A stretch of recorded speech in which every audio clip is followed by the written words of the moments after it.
Breaking news iBomma కేసులో నిందితుడు రవిని 5వ రోజు కస్టడీలోకి పోలీసులు ప్రశ్నించనున్నారు. ఇప్పటికే 4 రోజుల పాటు విచారణ చేసిన కేసు మాత్రం కొలిక్కి రాలేదు. విచారణలో రవి పొంతన లేని సమాధానాలు చెప్పి ప్రశ్నలు తప్పుదోవ పట్టిస్తున్నట్టు తెలుస్తోంది. ఆధారాలు ఎదురుగా ఉంచి విదేశాల్లోని సర్వర్లు, యూకే, కరేబియన్ దీవుల్లో పనిచేస్తున్న సిబ్బంది గురించి ప్రశ్నించారు పోలీసులు. డేటా విదేశాల్లో ఉందని దాటవేసినట్టు సమాచారం.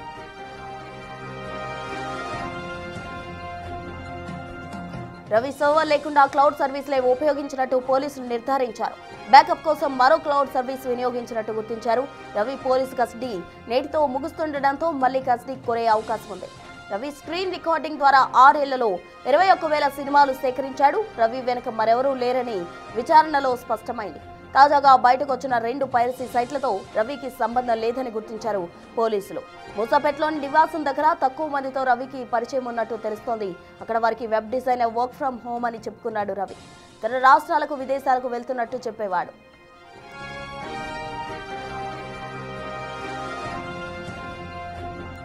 ప్రహ్లాద్ కుమార్ పేరుతో పాన్ డ్రైవింగ్ లైసెన్స్ తీసుకున్నాడు రవి. ఇమెయిల్, పాస్వర్డ్స్ ఇవ్వకపోవడంతో ఎథికల్ హ్యాకర్ల సాయంతో డేటా రికవరీ చేశారు. ఓ నటుడికి సవాల్ చేసిన వివాదంపై ప్రశ్నించగా తన సైట్ అందరి దృష్టికి రావడానికి చేసినట్టు ఒప్పుకున్నాడు రవి. ఐబొమ్మ డేటాను పకడ్బందీగా ప్రొఫెషనల్ గా నిర్వహించిన రవి అతి తక్కువ మందితో టచ్ లో ఉండేవాడు. రవిపై సైబర్ క్రైమ్ లో మరో 4 కేసులు కూడా ఉన్నాయి. ప్రిజనర్స్ ట్రాన్సిట్ వారెంట్ ద్వారా మళ్లీ కస్టడీలోకి తీసుకునే అవకాశం ఉంది. విచారణలో రవికి 25 బ్యాంకు ఖాతాలు ఉన్నట్టు గుర్తించారు. బిట్కాయిన్ ద్వారా భారీ లావాదేవీలు చేసినట్టు అనుమానిస్తున్నారు. ఇవాళ వైద్య పరీక్షల అనంతరం కోర్టులో హాజరుపరచబోతున్నారు. ఐబొమ్మ ఇతర సంబంధిత సైట్లపై కూడా పోలీసులు దృష్టి సారించారు. ఆ సైట్లు ఓపెన్ చేసిన వారిని పోలీసులు ట్రేస్ చేస్తున్నారు. 3 నెలల పాటు రవి కదలికలపై నిఘా ఉంచి ఈమెయిల్ లింక్ ఆధారంగా నిందితుడిని పసిగట్టి అరెస్ట్ చేశారు. రవి ఇన్ఫోటెక్ కంపెనీ పేరుతో డొమైన్లు కొనుగోలు చేసినట్టు గుర్తించారు. అక్కడ లభించిన ఫోన్ నెంబర్ ఆధారంగా రవి ఎవరెవరితో మంతనాలు సాగిస్తున్నాడో పోలీసులు విశ్లేషించారు. ఎక్కువ సమయం విదేశాల్లో గడిపే రవి అప్పుడప్పుడు కూకట్పల్లి నివాసానికి వచ్చి ఓ స్నేహితుడితో కలిసి మద్యం తాగేవాడని తెలుస్తోంది. ఈమెయిల్ లింకుల ద్వారా ఆ మిత్రుడు ఎవరనేది ఆరా తీశారు పోలీసులు. రవి నగరానికి ఎప్పుడొచ్చినా పోలీసులకు సమాచారం వచ్చేలా ఏర్పాట్లు చేసుకున్నారు. ఈ క్రమంలో అతను ఫ్రాన్స్ నుంచి రాగానే మిత్రుడిని కూకట్పల్లిలోని ఇంటికి ఆహ్వానిస్తూ మెసేజ్ పెట్టాడు. దీంతో రవి వచ్చినట్టు నిర్ధారించుకున్న పోలీసులు వెంటనే అదుపులోకి తీసుకున్నారు.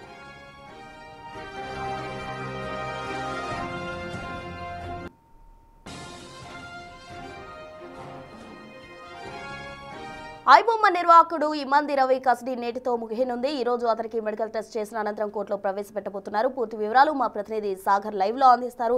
సాగర్, చెప్పండి, ఇమంది రవికి సంబంధించి కస్టడీ ఈ రోజుతో ముగియనుంది. అటు 4 రోజుల విచారణలో కూడా పలు కీలక ఆధారాలు పోలీసు వారు సేకరించడం జరిగింది. కొత్తగా వచ్చిన వెబ్ సర్వీస్ కి సంబంధించి కూడా అతనికి ఏం సంబంధం లేదంటూ కూడా పోలీసులు తెలుస్తున్నారు. అసలు ఈ కేసుకు సంబంధించిన కంప్లీట్ డీటెయిల్స్ ఏంటి సాగర్? ప్రస్తున్న ఐబొమ్మ రవి కస్టడీ విచారణలో కొన్ని కీలక ఆధారాలను, కీలక అంశాలు పోలీసులు సేకరించినట్లు కూడా తెలుస్తుంది. సైబర్ క్రైమ్ పోలీసులు ఇప్పటికే 4 రోజులు కస్టడీకి తీసుకొని విచారించారు. ఇంకా ఈ రోజు చివరి రోజు 5వ రోజు కస్టడీకి తీసుకొని విచారించున్నారు.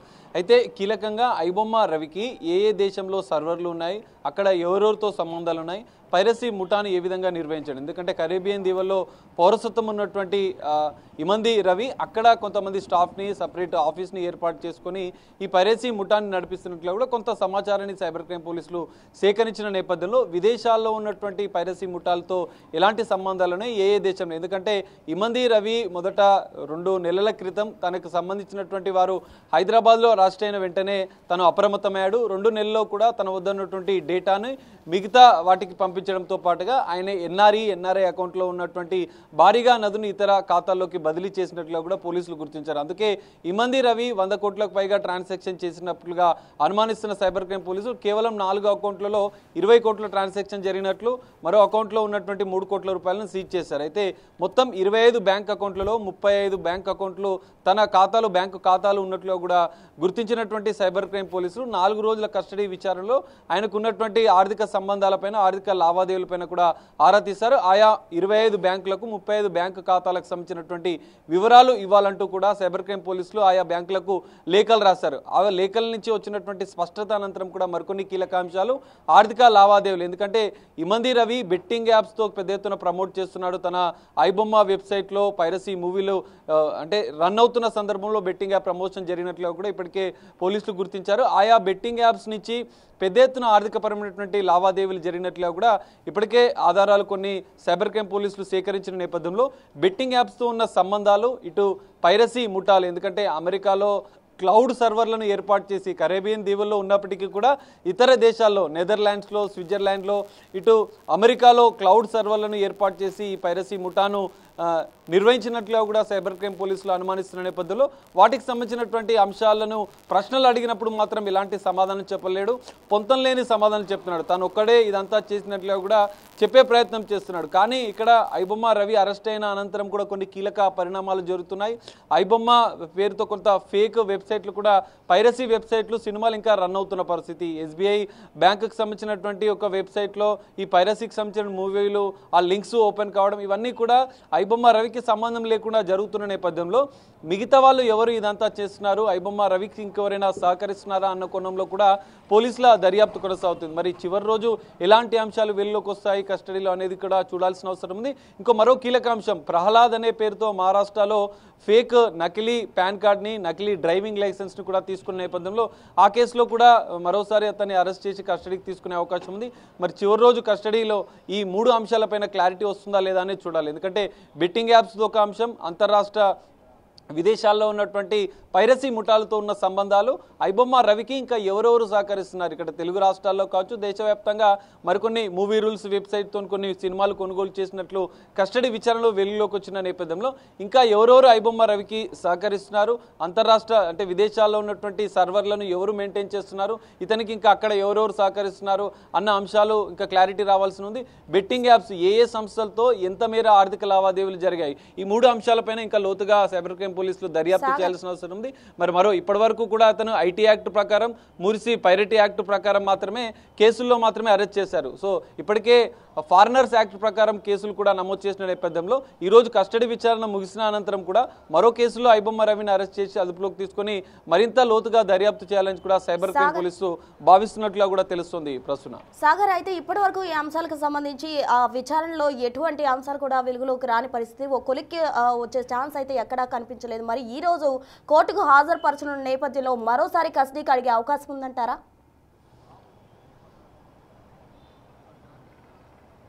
ప్రస్తుతం ఖచ్చితంగా, ఎందుకంటే ఇప్పటి వరకు ఐబొమ్మ రవిని ఐటీ యాక్ట్ ప్రకారం, ఇటు పైరసీ యాక్ట్ ప్రకారం 3 సెక్షన్ల, ఒక మొత్తం 10 సెక్షన్ల ప్రకారం మాత్రమే సైబర్ క్రైమ్ పోలీసులు అరెస్ట్ చేశారు. అదే కేసుల్లో అతను రిమాండ్లో ఉన్నాడు చంచల్గూడ జైల్లో. 5 రోజుల కస్టడీకి నాంపల్లి కోర్టు అనుమతించిన నేపథ్యంలో 4 రోజుల కస్టడీ పూర్తయింది. ఇది ఈ రోజు చివరి రోజు, 5వ రోజు కస్టడీ. అయితే ఈ 3 అంశాలపైన బెట్టింగ్ యాప్స్ సంస్థలతోని ఆర్థికపరమైనటువంటి లావాదేవీల అంశం, ఆయా సంస్థల నుంచి ఎన్ని కోట్ల రూపాయలు లావాదేవీలు జరిపారు, వాటిని ఏం చేశాడు, ఎందుకంటే ఎన్ఆర్ఐ అకౌంట్లలో కూడా పెద్ద ఎత్తున లావాదేవీలు జరిగినట్లుగా ఉన్న నేపథ్యంలో మరికొన్ని ఫారినర్ యాక్ట్ ప్రకారం కూడా తనపైన కేసులు నమోదు చేశారు.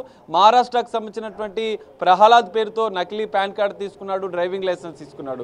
సో మరికొన్ని కేసులు కూడా తనపైన నమోదైన నేపథ్యంలో వాటిలో ఆ కేసుల్లో కూడా వారిని ఇమంది రవిని అదుపులోకి తీసుకొని విచారించే అవకాశం కనిపిస్తుంది.